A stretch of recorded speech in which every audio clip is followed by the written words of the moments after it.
Good afternoon, everyone.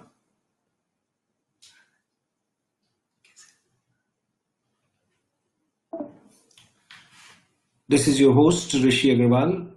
Thank you so much for joining in for today's webinar. I know all of us in India and across the world are grappling with a unique challenge, an unprecedented challenge, and a majority of us are working from home, and so is the case with us at Avantis as well. I hope you and your families are safe and healthy, and I wish all of you in your respective companies, at work, at home, to stay safe and healthy. So we are going to talk about the 5 most common roadblocks in implementing compliance management software today. It's an important topic. And as we take on these digital journeys, as we start thinking about implementing a compliance management software, we realize that there are a number of challenges. And those challenges can be broadly classified into 2 categories. One challenge revolves around having a culture issue where as soon as you move from an ad hoc paper-based and people-dependent compliance program to a digital one, the organization has to accommodate for changes in the culture. So we will talk about some of those and the tips there. And the second one, which is closer to my heart, is around missing features in the chosen software. You have to make sure that the software provides for what the team needs, and that's when they will start using the product. But before that, we will spend the first few minutes understanding the lay of the land, how the ecosystem looks like in India, what are the causes of city, how to manage this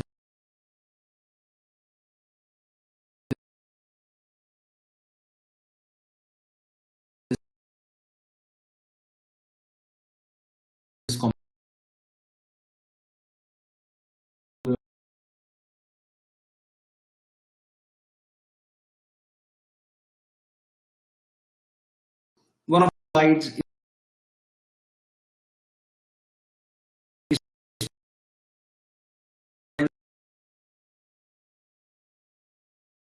in India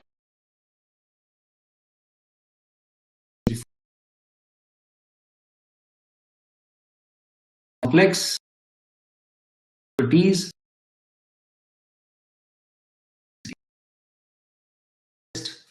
and some are on the concurrent list. Things which are on the central or the union list, central government legislates. Things which are on the state list, state governments legislate. And things which are on the concurrent list of the constitution, both central and state legislate on those topics. So any company operating in India today typically satisfies central, state and local laws. Wherever they are operating, those states and local municipal municipalities,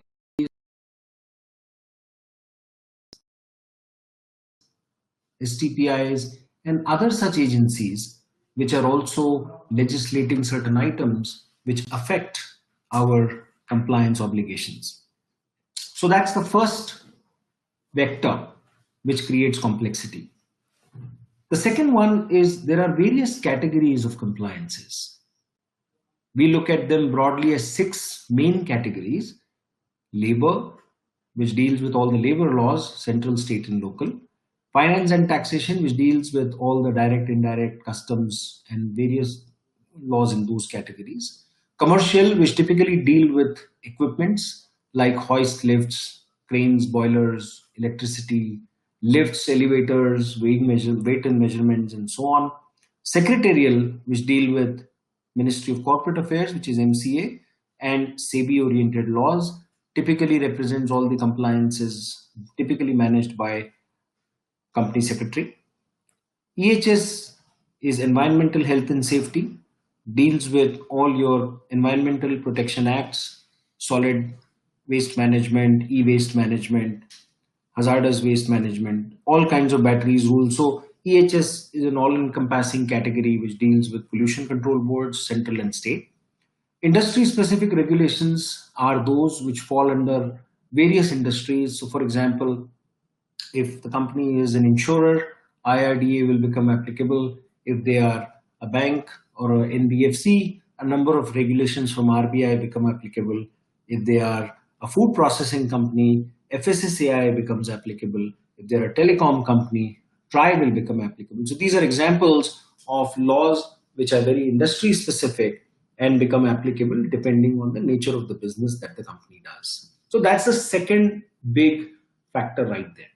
The third one is a type of compliances. We broadly look at compliances in three categories: time-based, event-based, and checklisted. Time-based compliances, as the name suggests, are broadly triggered on specific frequencies. These could be monthly, quarterly, half-yearly, annually, and so on. So there is a specific frequency and they will get triggered on those. Event-based are based on the events being triggered. Events again are broadly classifiable into secretarial events and non-secretarial events. And we'll talk about this in one of the subsequent slides. And checklisted compliances deal with all the ongoing compliances. They don't have a start date or an end date. They are applicable throughout the existence of the company. And that also will shed some light on in one of the subsequent slides. So it's important to understand the lay of the land before we move forward. So as we can see, there are 3 levels, 6 categories, and 3 types.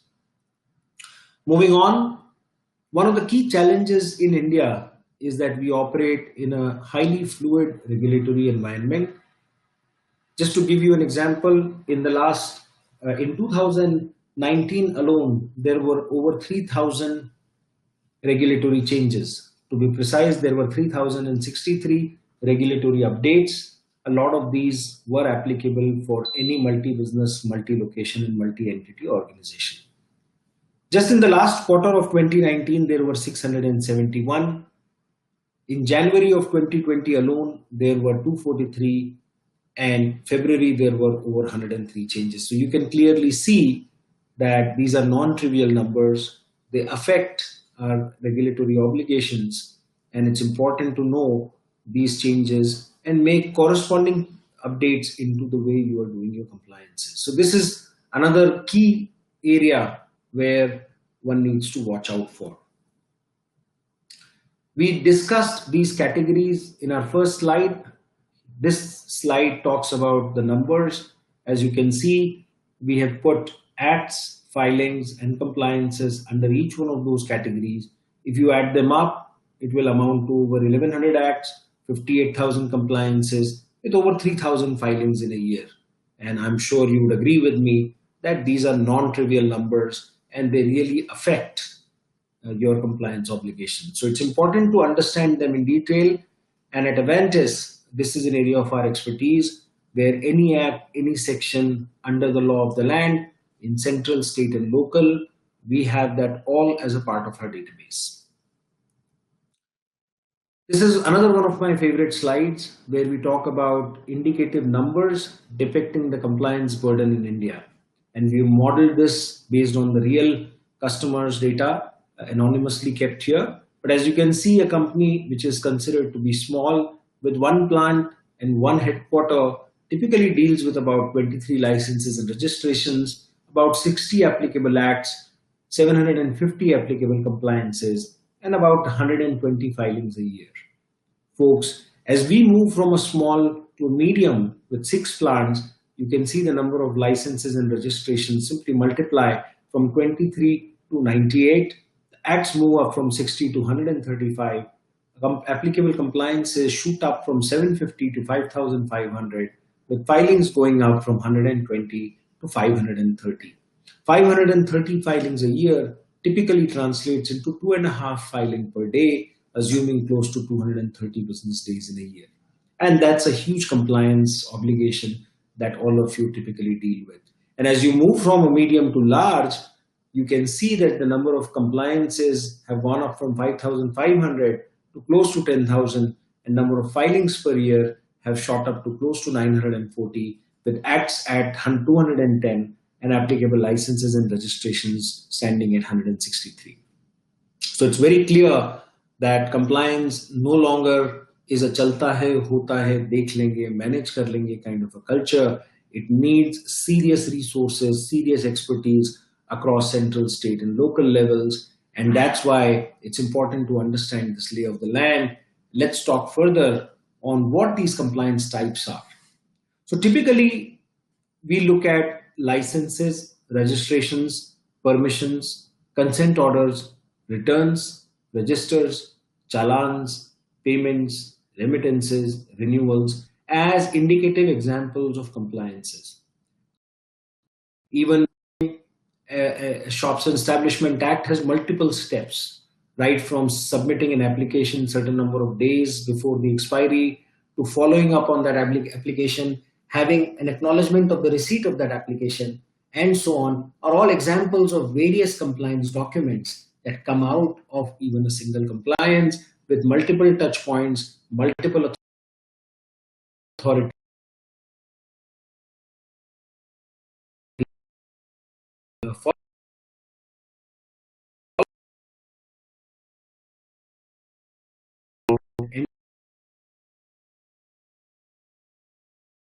Talk about some of the key challenges that companies face.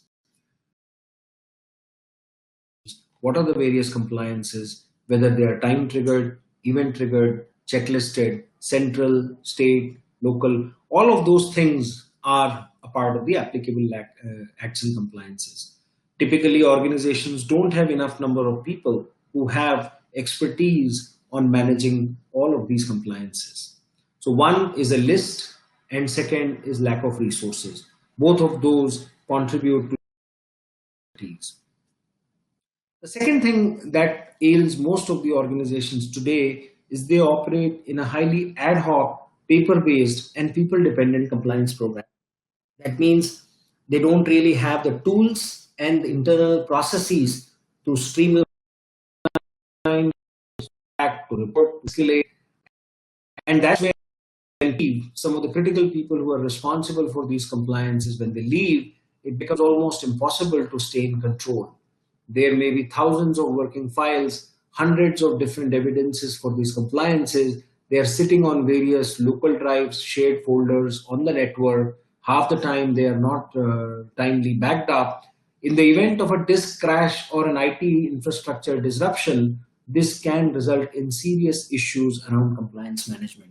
And this is one of the key challenges that organizations today deal with. Now, moving forward from what are the key challenges to implement a compliance management software? Now, let's look at them. We discussed that not having the right culture is a key step. When we talk about compliance culture, a large portion of the organizations that we work with, as we discussed, work in an ad hoc, paper-based, and people-dependent compliance program. There is hardly any traceability, transparency, accountability, timeliness. All of these things often get compromised. So let's look at what do we need to do to get past that. Senior management in majority of the organizations do not have sufficient awareness on compliance management. As a CEO, when I talk to my peers in the industry and talk at various industry forums, I often ask CEOs and managing directors a question: do you think you're compliant? And they come back and say, yes, they are compliant. And when I go further and ask them, why do you think they are compliant? Or why do they think they have compliance under control? The answer often is that we don't have outstanding notices or we have very few inquiries. Folks, the unfortunate part is lack of legal notices is often misconstrued as a proxy for sufficient compliance. A number of these senior executives, when I ask them how many compliances do you think are there in your company, most of them pull up a number between 100 and 200. In one of the previous slides, you have seen that even for a small company, these numbers are far higher than a couple of hundreds. So obviously, sensitization and awareness at the top needs to change, and that's when people who are following them will start doing the right thing. So one hope is not a strategy. Executive and senior management have to start working towards raising their game, raising their awareness. The second thing we all need to understand is that culture is not stagnant, it evolves. So, if you have had a particular culture of compliance in your company, that doesn't mean that this culture will stay like that.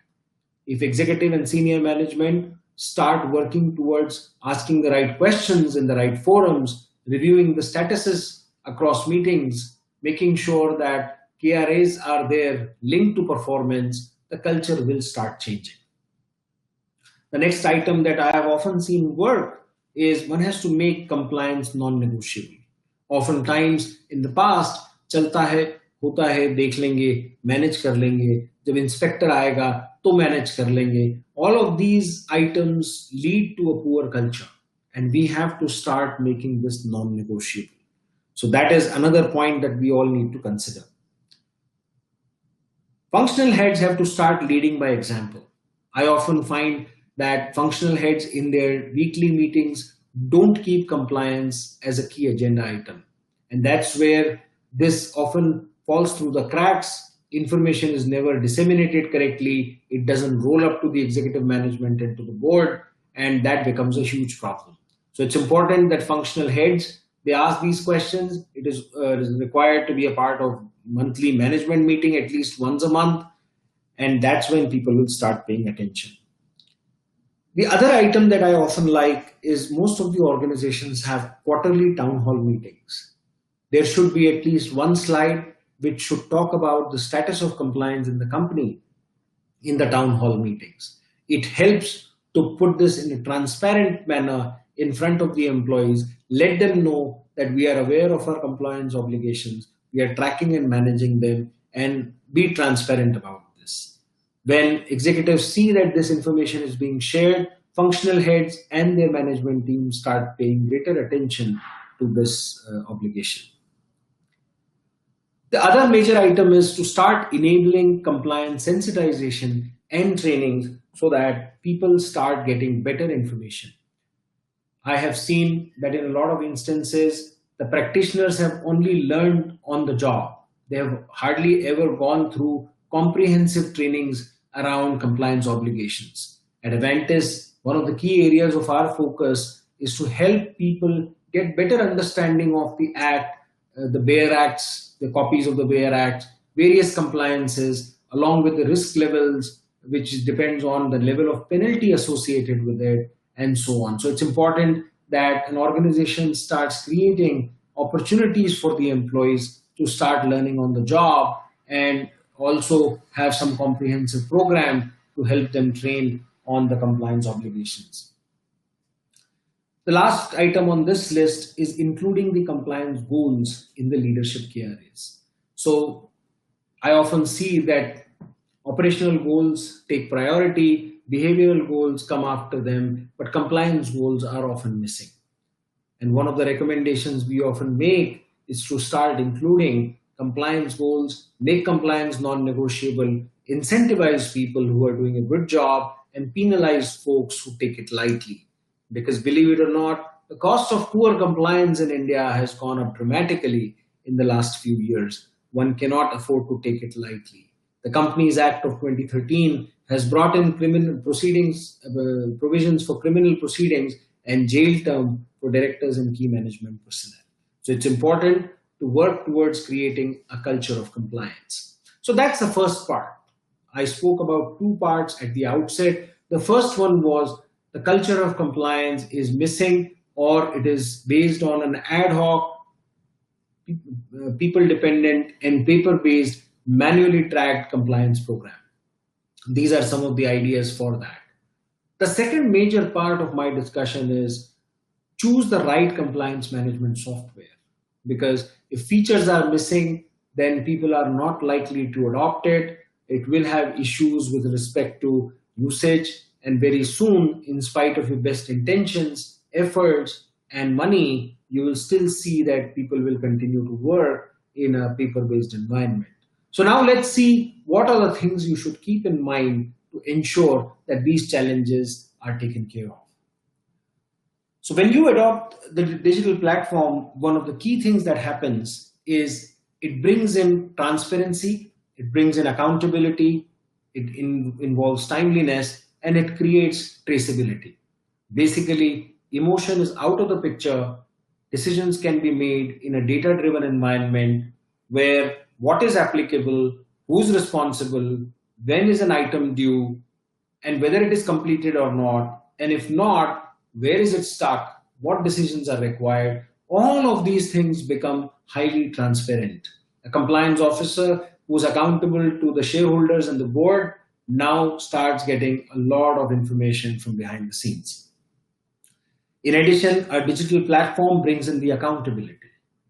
Who's responsible, whether they have done the work or not, who is their reviewer or supervisor, and whether the supervisor has reviewed the corresponding evidence and closed the item. Timeliness, there is no excuse for poor timeliness. Enough number of reminders, alerts, notifications, and escalations are sent out so that people don't end up missing timelines. And traceability, when things do fall through the cracks, when delays do happen, at that time, the platforms offer enough visibility as to where it got delayed, why it got stuck. So when you adopt a digital platform, the first thing that happens is some of these items come in and they start challenging of compliance in the company. So one has to realize that there will be additional transparency. People will be held accountable. They can't hide behind excuses. They will have enough opportunities to get reminded, and hence timeliness will not get compromised. So this is going to incorporating a platform. Make sure that the features are not missing, the key features are not missing when you choose the platform, having smart dashboards, native mobile apps, legal update notifications, comprehensive and accurate compliance database, and integrated document management system. These are the 5 key features that if they are not there or if they are not done in a user-friendly way, compliance culture will not change, digital platforms will not get adopted. Now let's look at them. The first one is make sure that your product covers all the compliance types. We spoke about time-based, event-based, and ongoing compliances.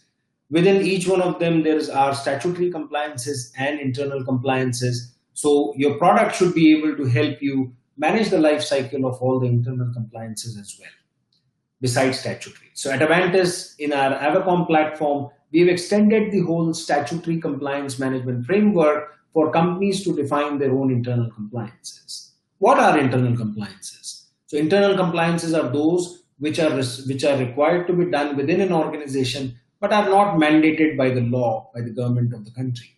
So things like having various insurance policies, having lease and license agreements with some expiry dates. You may have company-owned vehicles for which you need to do certain items. There are machines for which you need to have certain maintenance schedules. You have plants which need to be maintained on some periodicities. These are all examples of things that organizations need to do, however, are not mandated by the government. In order for a digitization scheme to become successful, it's important that a compliance management software provides holistic capabilities, not only to track things which are required by the law, but additional things which may be required by your parent organization, which is headquartered abroad. There are various kinds of policies that you may have to enforce. All of those should be accommodated as a part of the same product. The second category here is event-based compliance. Events are of 2 types. These compliances, they become available or applicable when an event is triggered. Events are of 2 types, secretarial events and non-secretarial events.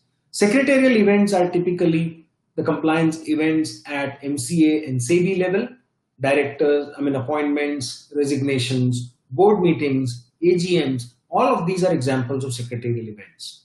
They have, based on the date when you are activating the event, there are compliances before the date of the event, compliances on the date of the event, and compliances which are due after the event. All of these have statutory timelines, and if you miss these timelines, there are ramifications in terms of jail terms, in some cases penalties, and so on.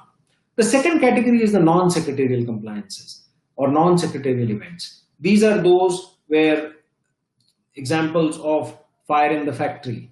If the fire has happened, there are reporting requirements. If the fire is an electrical fire versus a petroleum fire, the obligations may vary, the authorities may vary, the timelines may vary. And all of these, if not done well, will lead to notices and unwanted, unwarranted litigation. So it's important to maintain the life cycle of all such events, trigger them on time, and make sure that your product has the capability defined as templates based on the specific kinds of events that you can easily trigger. Another example of a non-secretarial event is a change of office address. So while Ministry of Corporate Affairs needs to be notified and changes need to be made there are changes required at various levels. So be it income tax or GST, be it Shops and Establishment Act, whether we have to surrender an existing shop act and take a new, or we have to change or modify. All of these are examples of changes that one needs to think of when you're changing an office address, and these compliances will become triggered only when you're changing an office address. So these are examples of non-secretarial events. Make sure that the product that you've chosen satisfies the secretarial events as well as the non-secretarial events. The third line item is ongoing compliances. These are those compliances which have to be done 24/7, 365.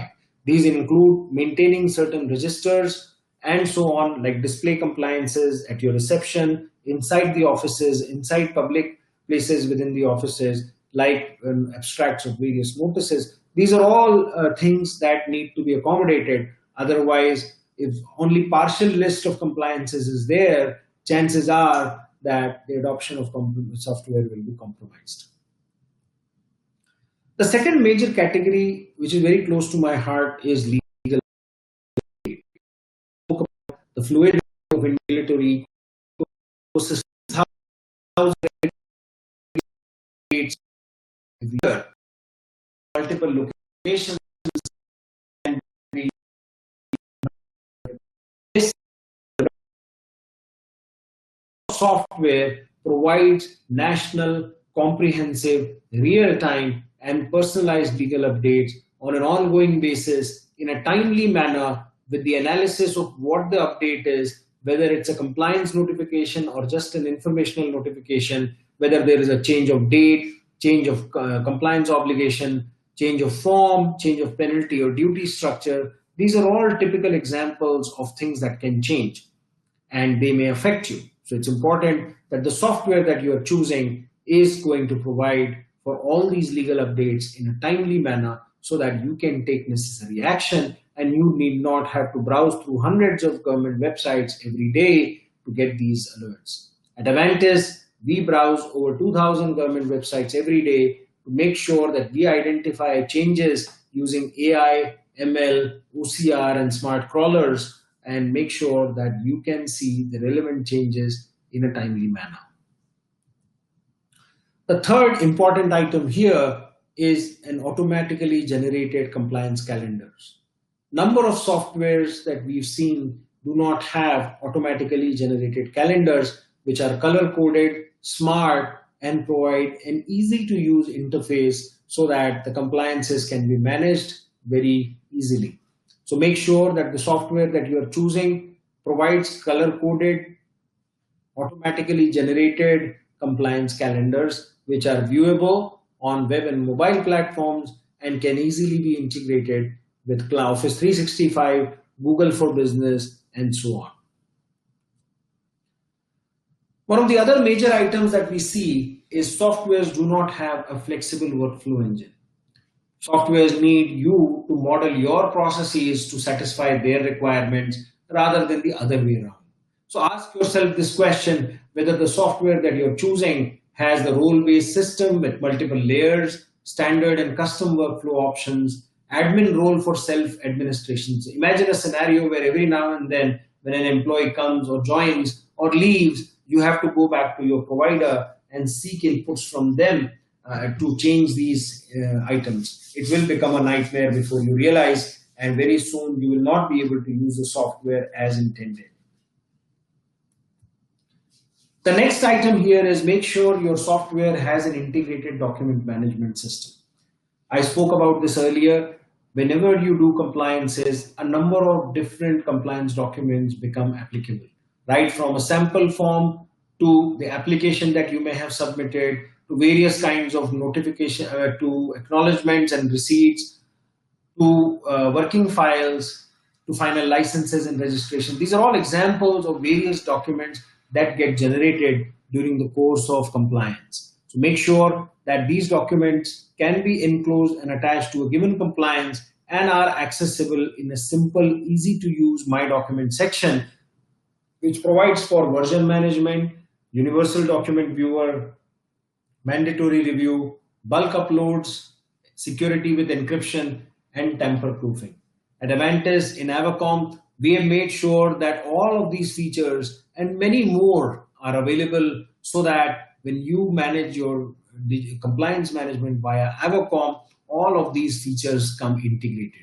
Now imagine a scenario where only a few of these features are there in a compliance management product. You will not have an easy time managing that product because of these issues. Imagine somebody just uploading a document, 2 months later going and removing that document and uploading another one. They've just tampered with your document repository, and this now becomes a huge problem because it does not satisfy the tamper proofing requirement. One of the key capabilities that you need to look for is analytics and reporting. Whenever you do compliance management, you want to know what is pending, where is it pending, why is it pending, with whom is it pending, what is the risk level of what is pending, and so on. And all of these things should be easily available to you so that with a click of a few buttons, you are able to get all the relevant information to make this happen. So make sure that the software that you're choosing has advanced analytics and reporting. Otherwise, it will lead to implementation and usage challenges later on. All of us are very familiar with the importance of mobile apps in our day-to-day lives right now.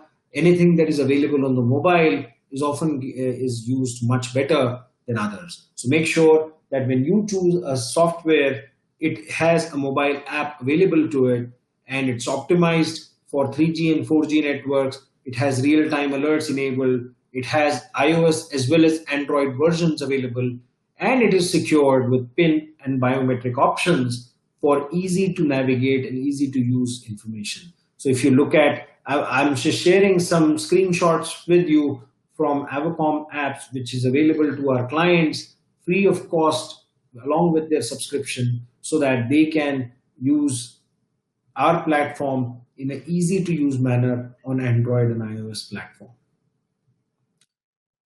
I invite you at this point to visit iOS and Android platform Play Store and App Store and download one of our apps called RuleZbook App so that you can start benefiting from national, real-time, comprehensive, and personalized legal updates based on central, states, local, and various other filters that are out there. It is easy to use. You can onboard yourself in under 2 minutes and start benefiting from this digital asset that we have created free of cost for all of you. That brings me to the end of the content that I have for this webinar today. What are the key factors, challenges in implementing such a software? Just in summary, there are two critical factors that you need to look for. One, start enabling the culture, changing the culture, because technology will bring in transparency, accountability, ownership, timeliness, and traceability as critical.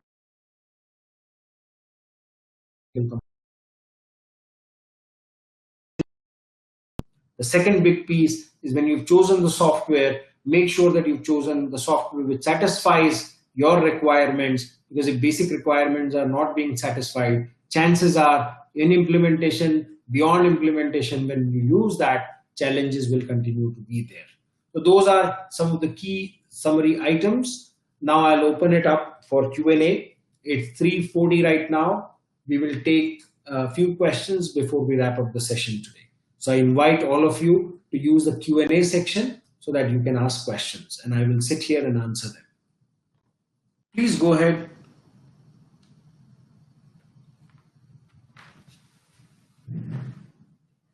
So there is a question on the mobile app. What is the name of the mobile app? It is RuleZbook, RuleZbook, RuleZbook. Please go to iOS and Android stores and download it free of cost.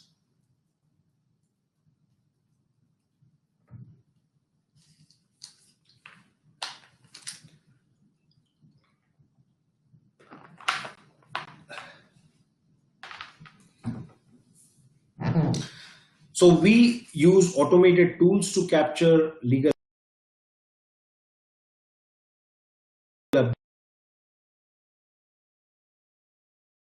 learning, OCR, smart crawler capabilities. We crawl thousands of websites every day. We identify what has changed. Our legal team is there with 30 to 40 people focused around analyzing those changes. When they find a change, they analyze it, whether it is a change of date, change of duty structure, change of penalty, change of sample form, change of frequency. And based on that, they go and update our backend to make sure that it reflects. And based on the applicability, the system will go and alert all the impacted parties. So we ensure that all the updates which are available in digital format are being captured in our system and notified in within 24 hours.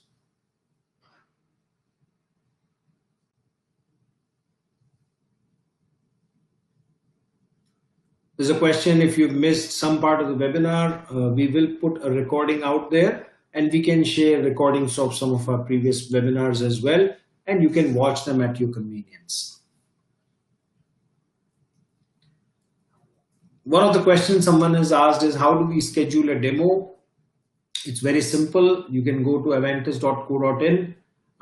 There are all the details available, but you can also write to us at sales@avantis.co.in.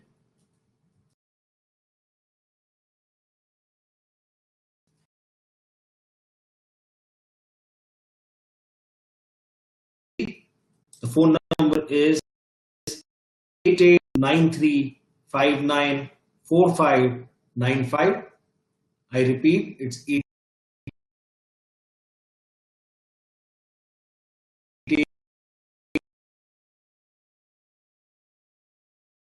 Feel call us to you become easier.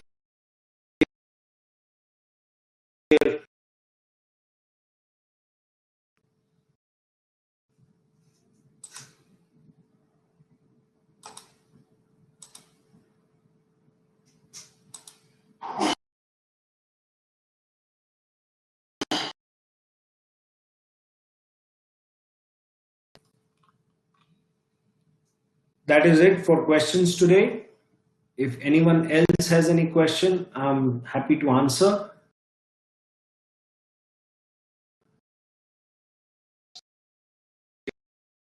Going to receive questions.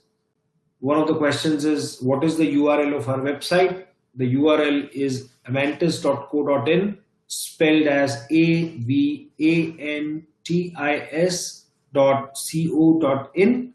So please visit there, and you will find capability to sign up for a free newsletter for legal updates. Well, thank you very much for joining in. I hope you and your family stay safe and healthy in the times of these unprecedented crises that we are all experiencing. And I'll version of this. Feel free to write to us at sales@avantis.co.in, SALES, sales@avantis.co.in, or call us at 8893594595. I repeat, it's 8893594595. Well, it's noon now, well beyond the time I had scheduled for this. I really appreciate all of you taking the time and joining us here. Until the next time, enjoy yourself, take care. We are going to have this video available on our channel. Feel free to look it up, and I'll see you another time. next time. Thank you.